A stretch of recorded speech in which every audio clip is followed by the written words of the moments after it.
Hey, what is up? Welcome to this episode of the Entrepreneur to Entrepreneur podcast. As always, I'm your host, Brian Lofermento, and I've always felt like the better questions you ask, the better answers that you will find. And I feel like when it comes to AI, so many of us are asking kind of basic questions. We're asking AI to create content for us. We're asking for it for ideas and brainstorming, and we're really leaning on it in that way. But today's guest and today's fellow entrepreneur is someone who views AI in a much more powerful way. I think we're all going to walk away from today's episodes with some big insights and some really big inspiration into how we can use AI in a way more powerful way to actually automate our workflows. Let me introduce you to today's guest. His name is Coltrane Kubo. Coltrane is a co-founder of Agentic, which is an AI automation agency helping small businesses and solopreneurs to save time by automating repetitive tasks and leveraging AI tools. The idea for Agentic was born from Coltrane's experience in growth marketing, where he used AI automation to optimize his latest role at a marketing agency and help free his team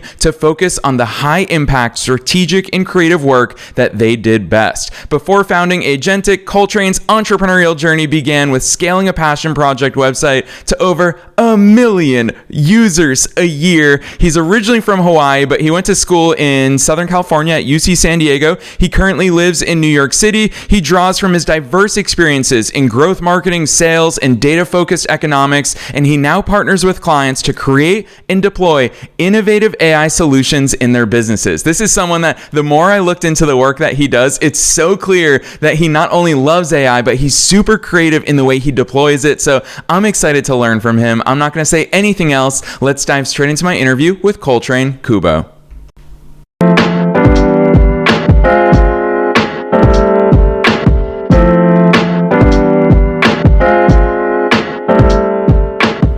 All right, Coltrane, I am so very excited that you're here with us today. First things first, welcome to the show. Thanks so much, Brian, and thank you for the great intro. Heck yes, it's easy to be excited. Coltrane, you and I didn't talk about this off the air, but we get so many emails from listeners and they all want to know about AI. So I'm excited that you're here with us. Before we jump straight into the good stuff, take us beyond the bio. I know that you've had that entrepreneurial spirit from a very young age. Who's Coltrane? How did you start doing all these cool things? Absolutely, Brian. Well, I think it really all begins with a basic philosophy that I have, which is unconventional problem solving, really drawing from a diverse range of experiences. I grew up in Hawaii, but I also had the fortune to attend school in Switzerland for a couple of years. I started a business, even though I majored in econ. And I think all of these experiences come together in a way that we each have something that unique that we can put out into the world. But what I try to do really is kind of lean into what I know best and what I've seen and try to get creative with it. And that's what I stand for. Yeah, I love that overview, Coltrane. Unconventional problem solving. All right, I'm going to pick right there to kick things off because I love the fact that, Coltrane, you have been watching the AI industry take shape. You've been seeing the way that so many businesses use it. Unfortunately, a lot of the ways that businesses don't use it that they could be and that they should be. Obviously, you also experienced that in your past job. So talk to us about the landscape. As you stood there looking at the overarching landscape of AI and how it's being used, what did your mind pay attention to? Where did your eyes look? And you said, wait, hold on, there's a way for us to solve even more problems through this. Yeah, absolutely. Well, it began by starting to scratch my own itch. So I was working at a marketing agency and we were spending hours every single day preparing the same types of reports, just for different clients. But we'd be looking into the same metrics and we'd be writing the same kind of lines. And I saw how much time we wasted each and every week just by doing this repetitive process. So I thought to myself, how could we actually focus on the work that matters? How can we do the creative things that only we as humans can do? And that train of thought brought me to AI and custom GPTs and really looking at ways that we could automate as a whole within the agency. And because of that, we managed to cut down our workload from hours each week of repetitive tasks to really minutes, where we plug things in and play from there. And so from there, I began to see so many more applications opening up with AI as the different GPTs were coming out, and it seemed like the thought process became much more human as time went on with them. I began just speaking with the GPTs themselves and asking, how can I improve my own process? How can I look at ways where my own individual strength can shine through and really create things. And that led me to then beginning to see AI as a tool for automation. I implemented it in my own website, and from there into my own work schedule, into my emails. And really, I'm trying to make AI a partner to augment my own strengths. And I can see that it's such a powerful tool for everyone else too, because it's really a partner in a way. Yeah. And yeah, I'm trying to just bring that to the rest of the world. Yeah, I want to jump in there, Coltrane, because one thing that really stands out to me about the way that you talk about AI is you're using verbs. So I hear you say you want to have AI help you automate tasks. A lot of people are simply just viewing it as, obviously we throw that word around a lot without a lot of people understanding it, of a large language model, and we view it as something that we input words, we get words out, and it can give us ideas for social media content. Talk to us about that, the actual verb, the doing, the automating that you're leaning on AI to help you with. Definitely. So as entrepreneurs and as contributors, we tend to have standard operating procedures that we do. So we take something from an input state and we end up putting it through a lot of processes, thinking, and get an output state. And the way that I think about automation and AI is that it's an element of intelligence that we can inject into this process, and it can classify things for us. It can help us to expand on certain topics. It can be a research assistant. And really, just by thinking maybe AI can serve as a low-level intern. I mean, the tools have gotten so advanced now that that mindset is a bit outdated, and we can do so many more things at a high level. But really just injecting that element of intelligence in, that's how you can really begin to think of AI as a verb and as a process. Yeah, I love that. Coltrane, I would love for you to introduce our listeners. A lot of people have heard the term of AI agent, for example, and we obviously talk about AI on a weekly basis here on this show, but probably a lot of people aren't very familiar with what is an AI agent. How do these things actually work? Because it's exciting hearing you talking about injecting AI into our calendar workflow, our email workflow. You talk about having it categorize things. What's an AI agent? Because a lot of us can't picture how this thing of AI that we use either in our browser or on our phones via an app, how it can actually go forth and become an agent for our businesses. Sure, that's a great question, Brian. And I think the distinction needs to be made between automation and agents. So to answer your first question, AI agents are really an overarching large language model that can control what automations are triggered. So say that you have an automation running which transfers data from one point to another, and there's another automation that can draft something out. An agent can take a specific task that you're wanting to do and determine, okay, this is what I should do in case A, do this, in case B, do this. And it can be handled conversationally. So you can think of agents as sort of like a small army going out on your behalf, deciding what tasks to do based on the applications that are programmed into it, and then executing on that and kind of helping you along the way to do all these things that you would be doing manually, but by itself. Yeah, it's so cool to hear that, especially Coltrane. One thing that I really appreciate about your journey up to this point, and obviously the founding of your own business, is that you do have that background from different arenas of business. One thing that I'm a sucker for good marketing, and so it stands out to me that you're not approaching AI just from a tech perspective. You're also approaching it from a business perspective and injecting your marketing expertise there as well. Talk to us about that approach, because it's easy for me to find founders and entrepreneurs who excel in AI from that tech perspective, but I want to hear about the importance of having that business background to support it. Absolutely. I think that that's one of our strongest points at Agentic. Both myself and my co-founder, Anson, come from marketing backgrounds, but also business owner backgrounds. And I think being able to speak the language and see not just where AI can be plugged in, but seeing where it should be plugged in, where there's actually a tangible ROI for a business owner and something that would save them time and make their lives easier, is something that not all AI agencies focus on, but it's something that we really care about, saving valuable time for real people. And just because of that, like pulling from a diverse range of experiences, content, marketing, that sort of background, I think we're able to be in a unique position to help people. Yeah, for sure. I love the fact that you called out places where we should be applying AI, but also places that we shouldn't. I will confess this here on the air together, Coltrane, is that as a podcaster, I get dozens of pitches in my email inbox every single day from agencies, from entrepreneurs, business owners who want to come on the show, of course. And so many of those pitches over the past 2 years in particular, I've seen that they are starting to inject AI. The trouble with that is everyone's starting to sound the same, Coltrane. And I feel like that's one of the downfalls of AI. I like that because as a business owner, I view it as my chance to stand out, because if I keep injecting me into things while everybody else sounds the same, then it's a really key differentiator. Talk to us about that importance of standing out, even though all of us are obviously using AI in different ways. How can we still retain that level of personalization? Absolutely.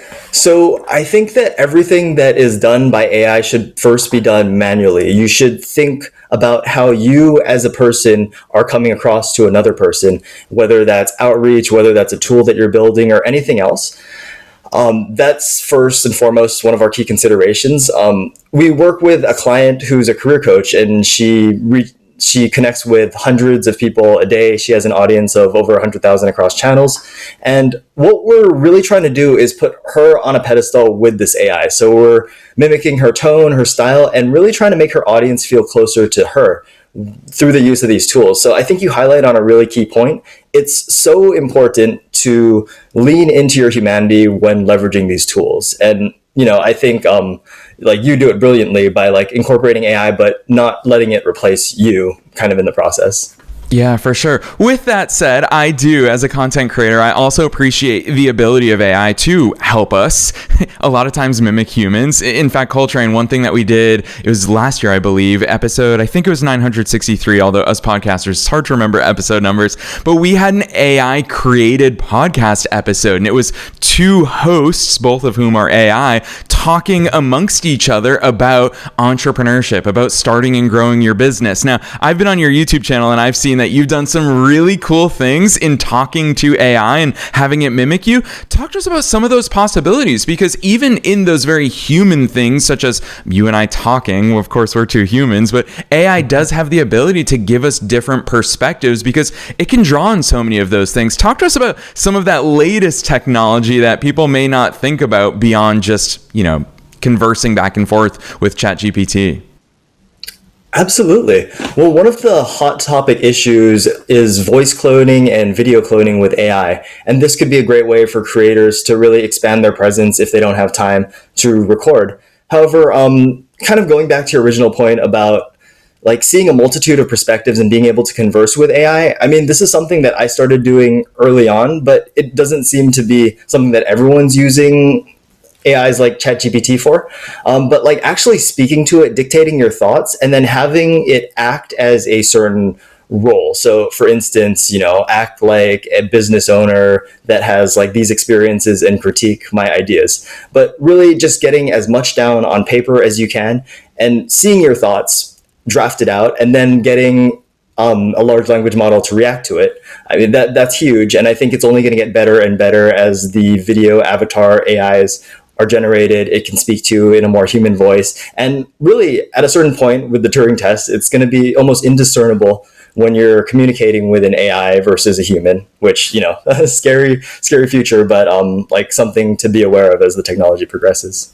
Yeah, for sure. I've experienced it even as a consumer. I mean, the fact that Amazon, for example, has a lot of AI chatbots that can very quickly help you. If a package is not delivered, it doesn't take a human to figure out what the resolutions are. Do you want me to ship another one out? Do you want me to issue a refund? It's so much easier and quicker to have AI on the other side that is actually empowered to do these business functions. With that said, part of what I love about what you guys are doing at Agentic is you're working on so many different types of projects, and you guys love talking about it in the world because it's very cool work, such as personalized AI chatbots, DM responses, direct message response automations on social media. How many of us get customer service related inquiries or potential lead inquiries? Talk to us about some of those applications, because Coltrane, I think your real life business solutions are so cool and most people aren't going there just yet. Yeah, thanks so much, Ryan. What we really try to do at Agentic is meet a business owner wherever they are at. So for instance, we don't try to push a certain AI solution. We ask about the entire process, where they're spending their time on repetitive tasks and where they could also use an AI tool to support and grow their presence. And so because of that, we've been working on a whole multitude of projects. We did some supply chain forecasting. We built AI avatars. We did like AI outreach, all across the board, because right now we're just trying to create real business results and to just help people however we can. Yeah, with that said, Coltrane, I can't have you on here and not ask about your own personal use of AI, because I would imagine behind the scenes, you guys internally are doing some cool things to empower your business. What do those internal use cases look like? Definitely. So we have AI for lead flow, first and foremost. We have a chatbot on our site that is more than just an order taker. It's actually plugged into an LLM, so it can tell you about our company. And if someone wants to get in touch with us, it can collect all of the information. And then on the back end of the automation, draft up an email that we could use to reach out almost instantly, just because that time to reply is so important. Additionally, we have custom GPTs that we use for polishing up the language. We're planning on doing a bit more AI content just to synthesize news, but not really replace ourselves. And then on the non-AI side too, I feel like it's so important for real people to understand how to use AI in their lives to just augment and improve their processes. So I'd like to begin building out more around my channel AI for Gen Zers, AI for busy professionals, AI for, young people coming up in this more uncertain future. How can they use AI to really get ahead and then also to lean into their humanity? So a lot of cool applications of AI. Yeah, I love that you brought that up. Coltrane, admittedly, because we're obviously so business focused here on this show, is I don't often enough ask about the life implications of AI, which it's funny now that you've called that out. I'd say 50-50. My business life has improved thanks to AI, but also my personal life has improved. Give us some examples there. I'm very intrigued by your thoughts there, because I'm joining you in this, and the fact that I think it should make all of our lives better. Even my friends who are not entrepreneurs, I'm saying, hey, we use it for entrepreneurship. We're kind of pushing that change, but I think everybody should be using it. Definitely. I think first and foremost, as I mentioned before, AI as a dialogue partner to refine your thoughts, and then to also, sharpen your thoughts too. Steel sharpens steel. So asking AI to critique whatever you're saying to make it better. I think that's one of the most important ways that we can begin to better think about the use of this technology, to better think about the way that we spend our time as a process, using AI as a conversational partner there. Other applications of AI, though, are to expand your creativity. So the way that I see it, AI is leverage. We can get from 0% to 60 to 80% much faster, and then we can spend the rest of our time as people with unique perspectives to really polish up exactly what we want to say. So, I think there are so many applications there, and I'm just really excited.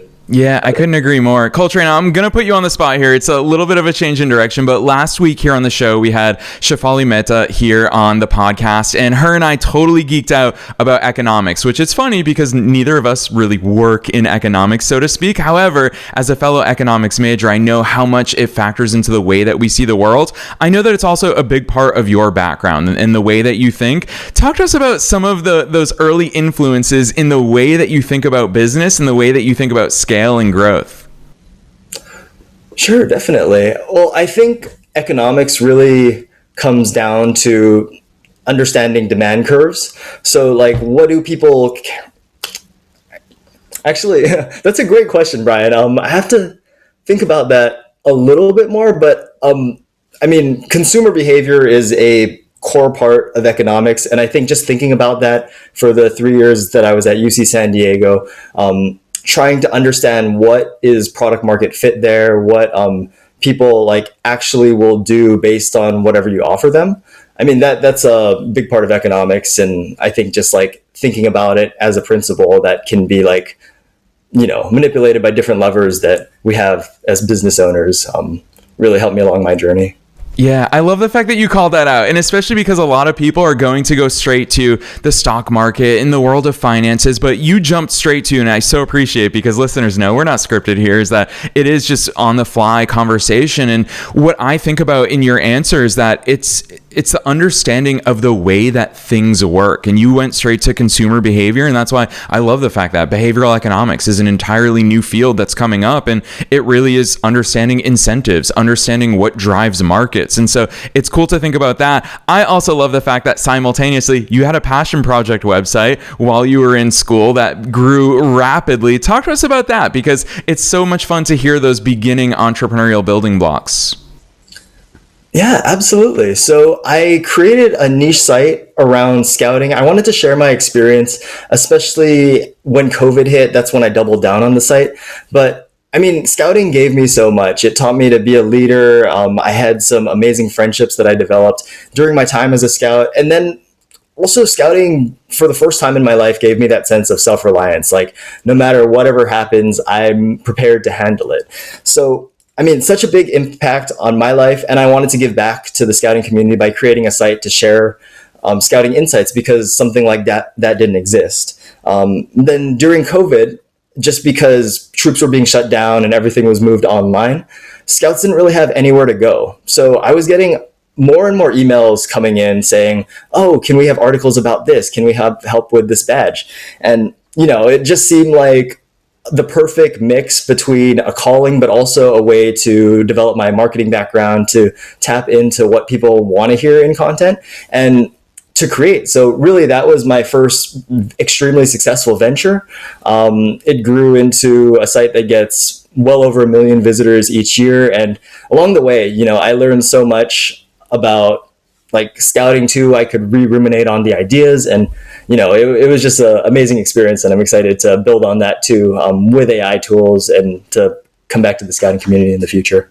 Yeah, I think that's so cool, Coltrane. I started my first business when I was 19, which was the summer after freshman year. And it's very similar to your story. I always loved soccer and I always loved writing. So I started writing about soccer on the internet and just started a soccer blog. And by junior year of college, we had 3.5 million visitors a month coming to our website. And when people ask me about that journey, I chalk it up to the fact that I wasn't results driven. I knew that I was going to be in school for 4 years and I was paying a lot of money to do so. And I was like, I might as well be productive in some way. That's what I attribute a lot of that success to, was the fact that I wasn't results driven. I wasn't looking for a specific outcome. I was just doing it because I loved it.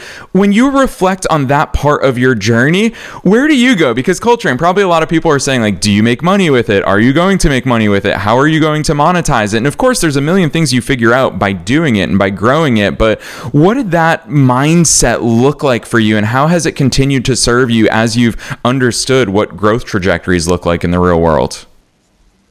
Yeah, absolutely. Great question. And like you, I was really just tapped into, giving. I enjoyed writing about it. I enjoyed reflecting on the experiences. But as I kind of entered the real world, so to speak, and the growth trajectories, I did see it as, first and foremost, a way to help scouts, but then also a way to generate a passive income. I created a course for it. I do affiliates. There's ads on the site. And, from all of that, like, I feel it's given me a lot of freedom to, pursue more giving, really. So like, once you have the basic necessities met, like I was able to start Agentic, and there we're really just not focusing on pricing high at this point. We're trying to get results and we're trying to help people. And that wouldn't be possible without just like, the fortune that building this business has given me. Yes, so well said. It is that foundation. Not only did you experience those wins and that success and that growth trajectory, but you also gained the tangible skills. It's like a playground of gaining skills and experiences. So I absolutely love that as part of your story. Talk to me about the transition to Agentic, because I love the fact that you've got a rare combination, Coltrane. You've worked in-house, you've worked at an agency, you've worked as a freelancer, and now as an entrepreneur and business owner with Agentic. What are the differences there? Because I'm sure you picked up things that are great from each of those aspects. I'm sure that you learned about things you wanted to do differently. What's that entrepreneurial transition been like? Absolutely. I think the biggest transition is the people that you meet as a business owner. I think, I live in New York, and it's so exciting to meet other founders that are working on interesting things. And before, I didn't really have too much to talk to them about. But now, just building Agentic and having such a valuable skill set in AI to save people time, increase revenue. I think that it's opened so many doors into like really enriching relationships with the people around. So like in the beginning in business, I didn't think that relationships and network mattered too much, but now my mind has really done a 180 on that. So that's been the biggest change in my life so far. Yeah, I love that, Coltrane. I want to ask you about solopreneurs, because a lot of people, when they tune into podcasts like this or they watch YouTube videos and they hear brilliant entrepreneurs like you who have incredible businesses that help other businesses, they probably think, I can't afford that, or it's way too big for me, and they probably help enterprise level clients. I so appreciate, and obviously I'm biased in being the host of the show, but I so appreciate that you guys also love servicing and helping solopreneurs. What does that look like, bringing in this type of solution for one-person businesses who do have that potential for big growth? What does the solopreneurial level look like that these clients can tap into and say, wait, hold on, I didn't realize I could have resources that tangibly help me grow even faster? Definitely. Well, I love working with solopreneurs probably more than any size of business, just because they're the kind of individual that juggles a lot of roles. They're spending like all of their effort, all of their time on just like the various needs of the business. So when you can step in and say, oh, this can be automated. Oh, you can streamline your process here. There's so much leverage that is unlocked for them because, you know, they're scattering their attention that, I mean, it's a great avatar to focus on. And I think also I'm trying to serve myself with Agentic in that we want to be the partner that I would have liked to have when I was scaling my business in the first place. You know, someone that you can actually like delegate tasks to and who has an understanding of AI so that even if they're not the ones like building it, maybe it's just like a tool that they could use. I mean, just like having that brought forward and saying, oh, maybe like this will help with your workflow. We're trying to be that for solopreneurs and just with our understanding of the business process, help to accelerate their growth. Yeah, I love that, especially because you called out the very essence of being a solopreneur, which is wearing all of the hats, doing all of the things. You're doing marketing, you're doing selling, you're doing your web development, you're doing your actual fulfillment of client projects. You're doing all of these things. With that said, Coltrane, what's it look like to go into a business, and how do you assess the inventory of what's going on, what their processes are, where you should even begin to work on AI or work on automation? Is it within the marketing realm? Is it within the financial world? How do you make sense of all the different hats that we have to wear and all the different operational components of a business? Definitely, Brian. Well, that's a great question. I think a lot of people, when they hear about AI, they have a solution in mind already, something that they sink a lot of time into or something that they just don't really enjoy doing. So that's always a good starting point, asking about their problems, asking them to share what they think could be done in their business to level up, to 10x whatever they're doing. And then that's kind of the next part too. How are they trying to grow? How are they trying to expand their impact? Asking them about that, that immediately unlocks a menu of AI solutions that are available. And with our initial projects, we're always trying to do something that is non-invasive but high lift right off the bat. So low-hanging fruit, maybe like building some sort of custom GPT that they can try out these AI solutions themselves and see, okay, wow, the technology is further along than I expected. So that's how we start off. And then from there, we continue asking questions. As we see more of their systems, we have suggestions that we go from, and really just building that relationship with the client is the key part there. Yeah, that is such incredible insight into the way that you operate, because I feel like a lot of agencies, and you actually called it out earlier in our conversation, that you're not going to force any type of solution into a business. And the fact that you called out, hey, sometimes the solution is a custom GPT. A lot of people still aren't tapping into the very powerful possibilities with custom GPTs, especially since they can crawl the web, they can tap into other resources and API integrations. Give us some examples, because a lot of people aren't aware of that, and they don't realize, oh, I don't need to hire Coltrane to build something out for me completely from scratch. I can hire Coltrane's team to build something within a tool that I already pay for, such as ChatGPT. Give us some examples of those custom GPTs and how powerful they can be. Sure, absolutely. So the way that I like to think about it, there's three main types of custom GPTs that are used. One is for personal use to refine what you already do and create more output like it. Two is for inner team use. So it's like a knowledge resource that's used internally and it can support people who would be asking you questions. And then third is an extension of your personal brand. So things that you would teach other people signature process that you would have. The custom GPT would encourage them to upload information and then sort of in a way coach them through that process. So that's how we like to categorize custom GPTs. And I think for anyone out there, building a personal communications GPT would be the easiest low-hanging fruit that would have a huge lift in whatever you're doing. And then from there, expanding your impact out to regular communications and then a broader GPT to expand your audience impact. Boom, listeners, if you're looking for some actionable stuff, Coltrane is absolutely delivering here in today's episode. Coltrane, the last time I'm going to put you on the spot here in today's episode, it's the only question that I ask in every single episode, and that is, what's your one best piece of advice? Knowing that not only you're a subject matter expert in AI, all the things we've talked about here today, but you're also a fellow entrepreneur, you're also one of us, and that we're being listened to by entrepreneurs and entrepreneurs all over the world at all different stages of their own growth journeys. What's that one piece of advice that you want to leave them with today? Yeah, I would tell everyone out there to lean into your uniqueness. Don't be afraid to be unconventional. Especially with AI, more and more things are going to be cookie cutter. More and more things are going to kind of blend into the crowd. And the way to stand out is really to lean into whatever makes you unique. Use AI to amplify your humanity, augment whatever you can do, and really try to put whatever you have inside of you out into the world. I think people need more authenticity. The world needs your authenticity, and it's not worth taking things too seriously too. Create.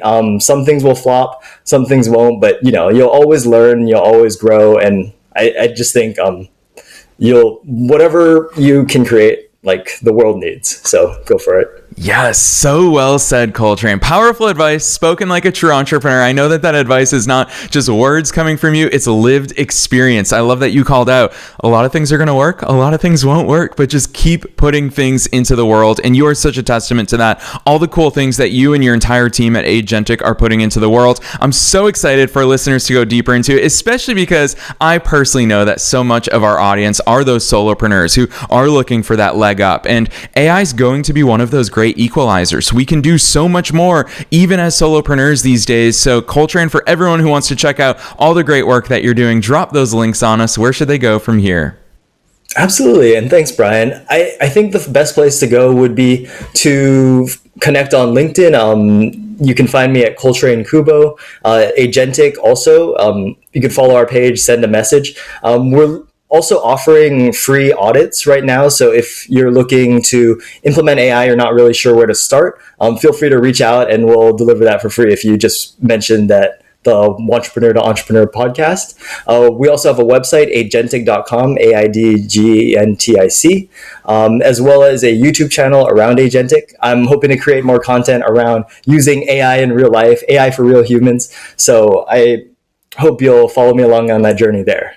Yes, listeners, so many goodies for all of you here today, not only in Coltrane's brilliance that he shared with us on the air, but a free audit, a free inventory, a free way for his team with their expert eyes to look at your business and say, hey, look at all these worlds of opportunities. So you already know the drill. Scroll down wherever it is that you're tuning into today's episode. You'll find the link to all of those resources in the show notes. You can click right on through. You don't have to remember any of these places, but Coltrane is super accessible. We're also linking to his personal LinkedIn, so definitely scroll down. Check out the show notes. Otherwise, Coltrane, on behalf of myself and all the listeners worldwide, thanks so much for coming on the show today. Thanks so much, Brian.